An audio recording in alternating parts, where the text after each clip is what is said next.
ទូការគ្រប់គ្រងខណៈមហាជនផ្ទុះការគ្រប់គ្រងការដកដំណើរប្រធានកបបខេត្តបាត់ដំបងរឿងទុរេននាំចូលពីថៃលោកផៃវណ្ណៈចោទជាសំណួរបែបនេះទៅវិញថានៅថ្ងៃទី14ខែឧសភាឆ្នាំ2026នេះលោកជាធិរិទ្ធអ្នកនាំពាក្យសម្ដេចតេជោបានលើកឡើងថាសម្ដេចតេជោស្នើឲ្យពិនិត្យដកមន្ត្រីកម្មគនត្រូលដែលកុហករឿងទុរេននាំចូលដើម្បីជាសារព្រមានមន្ត្រីទាំងអស់កុំឲ្យពូកែកុហកថ្នាក់លើនិងប្រជាជនបន្ថែមពីលើនេះសម្ដេចតេជោហ៊ុនសែនបានមានប្រសាសន៍បន្ថែមទៀតថាសម្ដេចនឹងសួរនាំរឿងមន្ត្រីកាងជនខិលខូចនាំទុរេនចូលពីថៃសម្ដេចតេជោបានបង្ហាញនូវការខួសចិត្តចំពោះមន្ត្រីកបបខេត្តបាត់ដំបងដែលទៅប្រកាសថាទុរេននោះជាទុរេនខេត្តកំពង់ចាមហេតុអ្វីមន្ត្រីយើងទៅកាងជនខិលខូចខណៈដែលជនខិលខូចបានសារភាពថាបាននាំចូលទុរេនពីប្រទេសថៃប្រជាពលរដ្ឋមិនអស់ចិត្តនោះទេខ្ញុំក៏មិនទាន់អស់ចិត្តនោះដែរតើមន្ត្រីរូបនឹងបានមានវិធានការហើយឬនៅនេះជាការបញ្ជាក់របស់សម្ដេចតេជោហ៊ុនសែនការថ្លែងរបស់សម្ដេចតេជោហ៊ុនសែនបានធ្វើឡើងនៅព្រឹកថ្ងៃប្រហ័សទី14ខែឧសភាឆ្នាំ2026នេះនៅក្នុងឱកាសអញ្ជើញជួបសំណេះសំណាលជាមួយនឹងក្រុមប្រឹក្សាខេត្តក្រុងស្រុក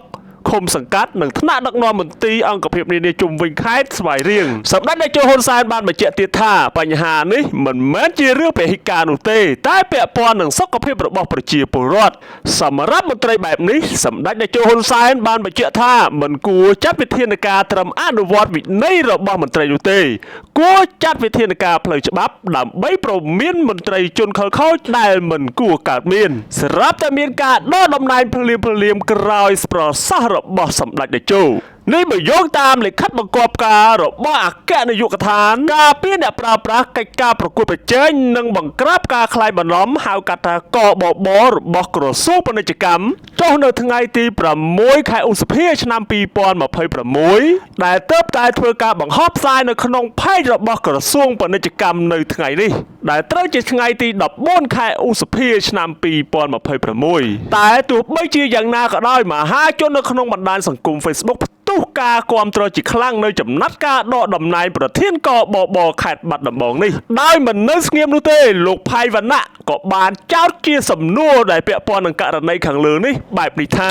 លិខិតបង្គាប់ការដកលោកកឹមប្រុសប្រធានសាខាកបបខេត្តបាត់ដំបងតាំងពីថ្ងៃទី6ខែឧសភាឆ្នាំ2026តែលិខិតនេះត្រូវបានលាក់បាំងមិនឲ្យផ្សព្វផ្សាយឲ្យសារព័ត៌មានដឹងនោះទេ